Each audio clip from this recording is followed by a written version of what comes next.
Got some radish here.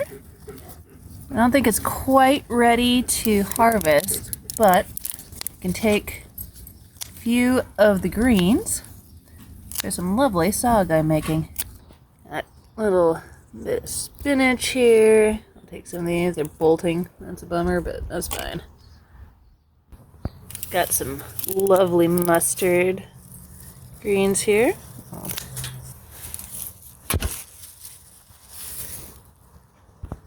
Spinach. Tip for harvesting leeks. If you cut the leek off, the root will grow back. Nasturtium leaves will add a wonderful peppery flavor. This is Frugal and baby dandelions, also great in saag. Red stemmed fillery is looking great and it tastes good. So that is also a prime candidate for saag. Dandelion leaves. It's going to be okay if they are a little bit on the mature side because they are going into a curry.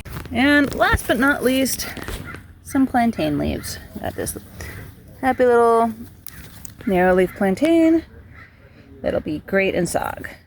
As always, when you get stuff out of the garden, you wash the heck out of it. And then you got to do something to clean off any bacteria and such. And now I'm not too worried because this stuff is going to be thoroughly cooked in the saag, but I'm going to use some vinegar spray here, which is, in this case, about half vinegar, half water. And it should kill any nasty little buggies or whatever are on here, and anything that is not killed is going to have the saag boiled off of it in the cooking process. If you're using leeks or onions or something, I suggest holding off on adding them because I like a little bit of chunkiness in my saag, and so I'm going to chop these in a bit. If you like your saag more creamy, then by all means toss them on in too, but give them a rough chop first. All right, saag is super simple. Just toss all of the greens in a pot. I'm also going to use the preserved dandelion greens that I prepared the other day. I told you I was going to turn into saag. Pour some, in this case, chicken stock. Or if you want to do vegetarian stock is fine. I'll probably add some more stock. And then you turn it on until everything here wilts down and is nice and soft, and we'll come back when that happens.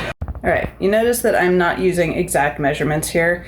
I can't really quantify, get this much stuff from in your backyard. You grab whatever you got and use what you feel like.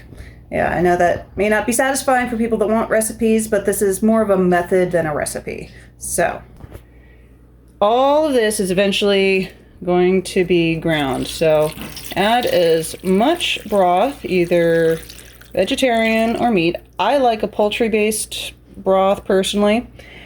And don't worry about getting it all the way covered. You want enough moisture that your greens will not burn.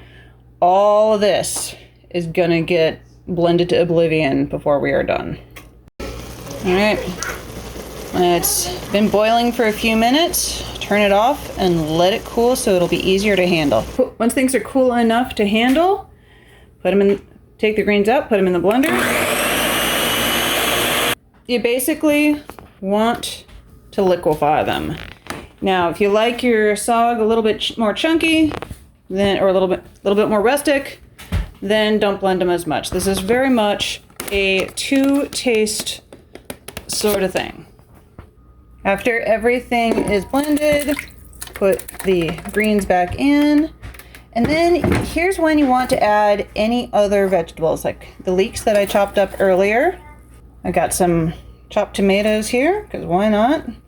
Saag is very forgiving. It'll take any vegetables that you feel like throwing at it. And I've got a bunch of frozen bell peppers here that I'm going to toss into because they've been hanging out in my freezer for long enough. And then put the lid back on, turn the heat on, let everything cook. cook. Let the flavors get to know each other. All right, everything's added in. It's kind of soupy right now. I like my saag a bit thicker. So I'm gonna let this get back up to heat to cook the leeks and the bell peppers and thicken up a little bit, boil off some of this excess liquid. This is where a good time to add any other vegetables like carrots, onions, whatever else.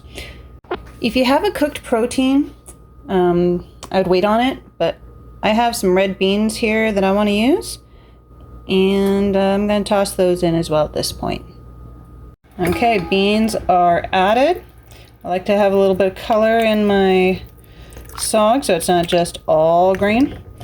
And once the bell peppers finish melting and cooking, that'll do it. Now I'm gonna, since this is still a little bit watery for my taste, I'm going to let things cook for a while, let some of the liquid boil off, and I'll come back when that is done. Now I'm gonna put the lid partially back on so it heats up a little bit faster. You can leave it uncovered to cook if you like, and I'll come back once things have cooked for a while.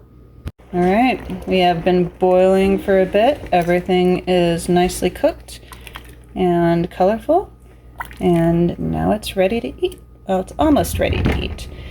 We are missing one very important thing: seasoning. All right, this is really a two-taste thing. I have some ginger, turmeric, garlic, fermented paste here with some shallot, salt, and olive oil. But if you wanted to use your favorite curry, like some Maharaja curry powder would be fantastic. Another favorite of mine is now curry, but really just get your favorite curry blend or curry paste, toss it in the saag, and season to taste.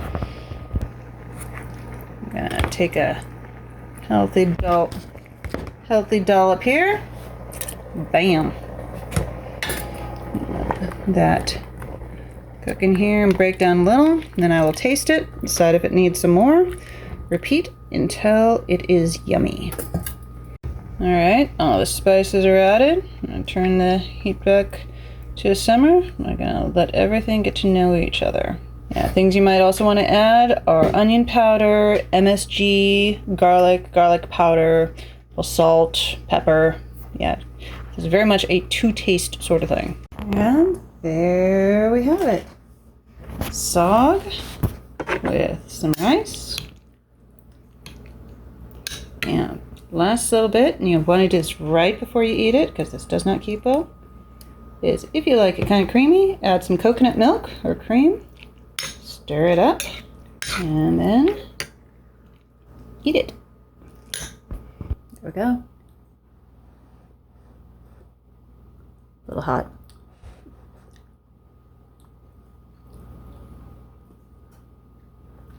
Yummy saag curry with greens exclusively from my backyard. The beans, bell peppers, and tomatoes were not from my backyard, but the leeks and the greens were, and that makes it taste even better. I hope you enjoyed this episode of Make Men Grow, making saag from foraged greens with me.